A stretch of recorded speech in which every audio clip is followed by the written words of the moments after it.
write down the doctrine of plurality of reality.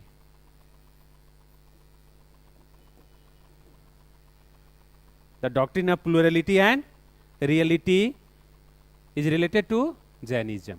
ये थे plurality of reality मतलब अनेकांतवाद, स्यादवाद.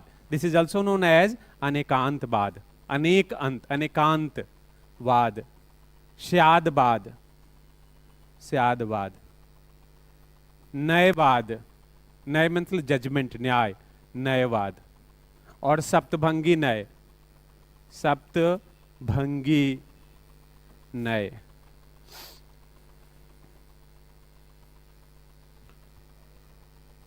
Technically there are a bit differences between the terms, but overall the meaning is similar. In philosophy you have to get into detail. So plurality of reality means the reality is not single faceted, it is multifaceted. न्यायवाद, न्यायवाद है ना, सप्तभंगी न्याय.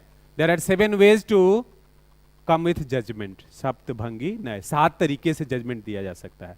एक one sided judgement और single faceted judgement दे रहे हैं तो मानसिक दिवालिया के शिकार हैं, मानसिक दिवालियापन के, मेंटल बैंकरप्सी.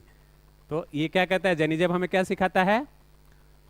टाइम, पेशेंस जरूरी है लाइफ में, तुरंत जजमेंट पास नहीं करना है. तो ये डिसीजन मेकिंग लिख लीजिए, इट इंप्रूव्स डिसीजन मेकिंग.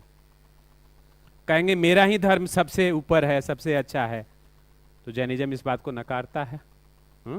तो जैनिज्म का महत्व समझ में आ रहा है ना?